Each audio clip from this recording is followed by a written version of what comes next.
Hi everyone, and welcome to part 4 of the 2019 Crossing Newfoundland by ATV video series. In today's video, you're going to see us travel from Cloudy Pond Outfitters to the Lomond River Lodge. If we drove directly, this would have been a really short day, but since it was a beautiful sunny day, we decided to extend our trip by riding up to Bonne Bay to get some gas and take some photos before backtracking to Lomond.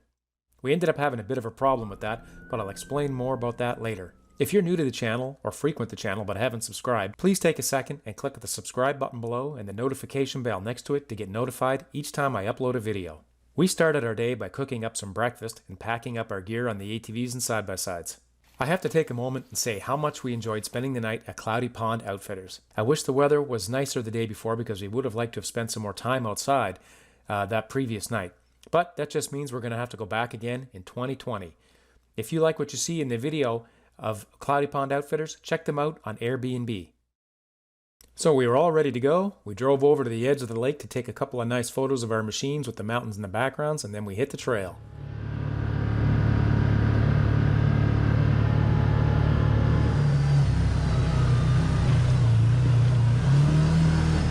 And then after about 15 minutes, we had to stop because we came across this downed tree. We were going to get out a chainsaw, but Bruce pulled out his folding saw from Lee Valley and he cut through this in about a minute. And the saw's pretty good too. Wow, that's quite a saw. You don't need a chainsaw with this That's thing. a saw. Oh, hey man. Where'd you ever get that thing? Lee Valley. And then about 5 minutes later,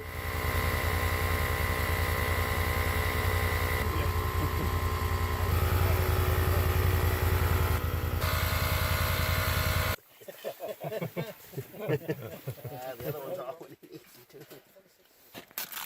You won't have any in the box. From Silverboard.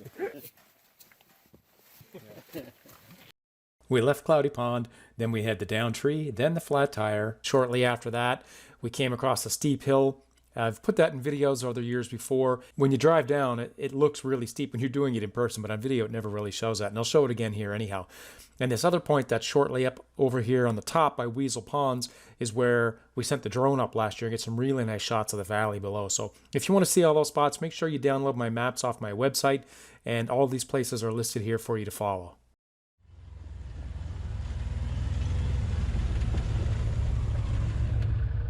It's a nice view. And the water's running good through there.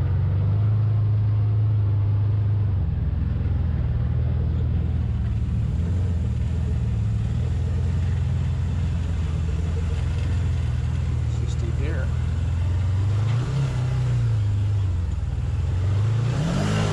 I'm going to pull over here and videotape people coming up.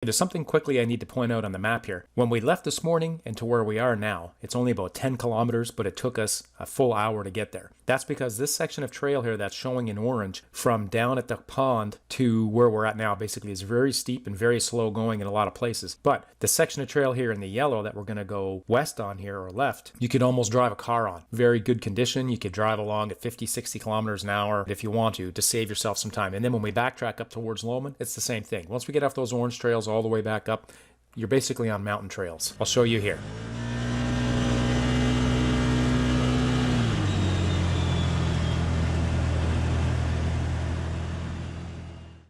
So we're well on our way up to Bonne Bay, and we're on this orange trail or gold trail, whatever color that is there. And there's something new for this year that you guys haven't probably seen before if anybody's followed these tracks.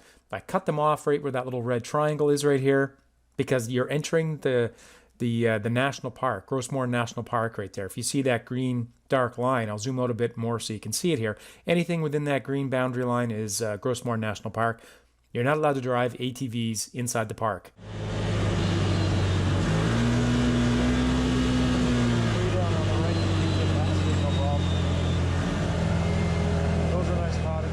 We saw a Can-Am dealer just off the side of the road, had a gas pump, so we drove down there and we all filled up. And Bill jumped into a Maverick XMR they had parked up front. He liked it so much that when he went back to Nova Scotia, he started looking for them at Can-Am dealers. And in the end, he decided to buy himself one of those new Honda Talons. Yeah, it's been 3 years since we've been here.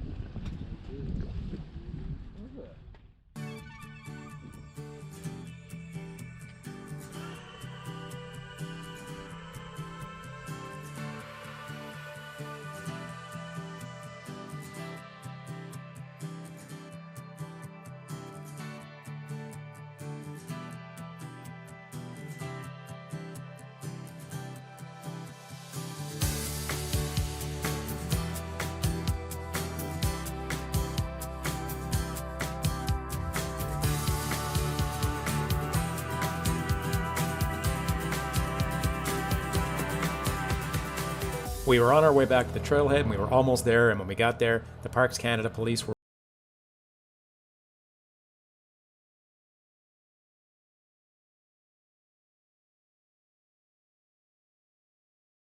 and if I did, I wouldn't show it on here anyways, because the police officers are just doing their job. You know, we were breaking the law. They caught us. It's the last thing these guys probably want to see is their faces on somebody's YouTube channel. They took all of our names and information, and then they mailed us tickets. Luckily for us, they gave us a break, and they were only, I think it was like $100 or $97.50 or something like that. After we were done with the Parks Police, we got back on the trail here. I did delete this part, like I mentioned earlier. It's still there, but you shouldn't be driving on it. We took this trail down over to this trail, over to this trail, and that worked out to be about 50 or 60 kilometers in total. It took us a little less than 2 hours to get there. We could have did it in even less time, but we stopped a few times to talk and take photos and things like that. Then we went into the Lomond Sinkhole. We've been there a few times before. We never really get bored of this place. It's a unique spot. It's been in movies and TV shows, and it's even really... it would be much different in the winter, I can just imagine. I've never been there, but I've seen some photos online. So check it out. If you go this way, you absolutely owe it to yourself. You don't have to go down inside there. It's a little steep to get in there, but you can do it, and it's quite an experience.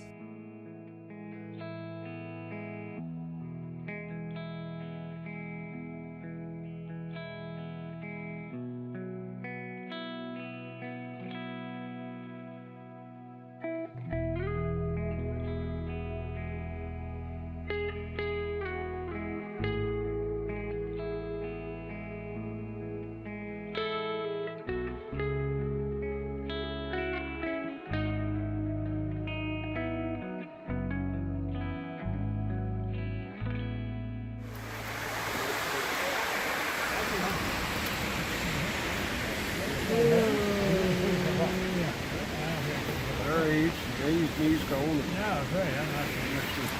I'm down there? Yeah, I know. We left the sinkhole at about 6:30 p.m. Then we jumped on this orangey looking trail here. It was about 6 kilometers until you get all the way up to Lomond Lodge, and that's where we spent the night. We like this place a lot. We've stayed here before. The cabins are really nice, and everyone had their own room. And Tony made us another fantastic supper that night. We got together in one of the cabins as a group, and we played cards, and it was a good time. Thanks for watching. Please hit the subscribe button and stay tuned for part 5, where we drive from Lomond Lodge all the way to Deer Lake. Then we rent cars at the airport and we drive into Gros Morne National Park and spend a few nights there.